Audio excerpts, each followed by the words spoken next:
tuturuan ko kayong gumanon. Tuturuan ko kayong magkabit ng MC4 connector sa inyong mga solar connections. Right. MC4, ito yung MC4 connector o ferrule connector. Ito yung pang crimp, may plies tayo. Ano ba yung tawag dito? Wire stripper na pang cut din. Another pang crimp para dun sa ferrule. Yan, itong dalawa. Ang nakakaalam lang ng tool na yan ay mga master, mga red sam.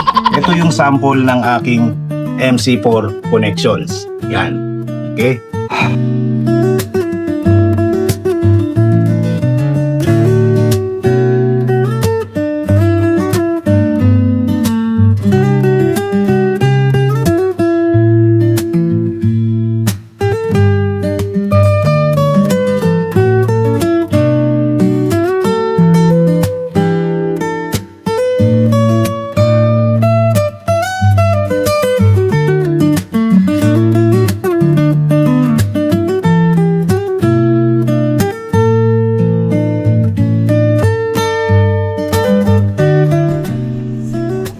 Yun, pag narinig nyo yung ganong click, yan, lock na siya. Yan, lalagyan na natin yung cap. Pero kung mahaba yung inyong gagawin, dahil maiksi lang yung aking ginawa nito na wire, ay hindi ko muna nilagay ito. Pero kung mahaba yung inyong gagawin, usually ilalagay mo na ito para lalak mo na lang ng ganon. Yan. Meron tayong special tool para dito sa ating MC4 connector at ito ay ating higpitan. Yan.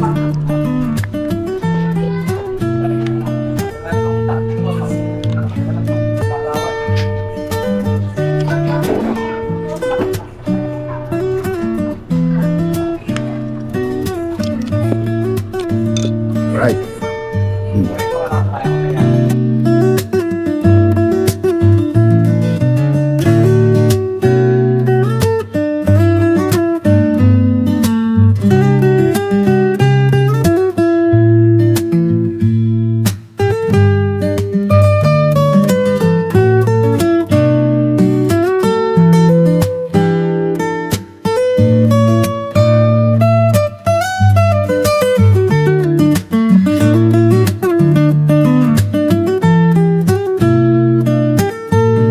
Tapos nito, ang huling step ay lalagyan naman natin ng ferrule wire connector. Yan, ito yan.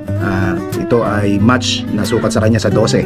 Yan, gagamitan din natin ito ng crimping tool. At ito naman yung special crimping tool para sa ganitong connector.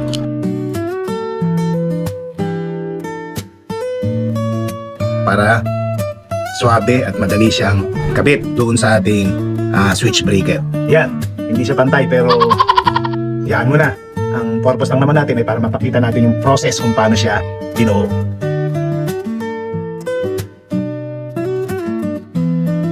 Positive.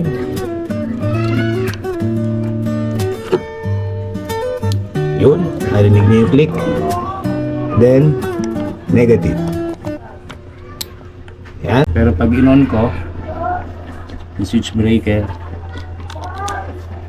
kita nyo, yan, recharge. So okay, so ganyan yung paggawa ng MC4 connector. Alright, okay, hanggang sa muli sa mga susunod na videos natin.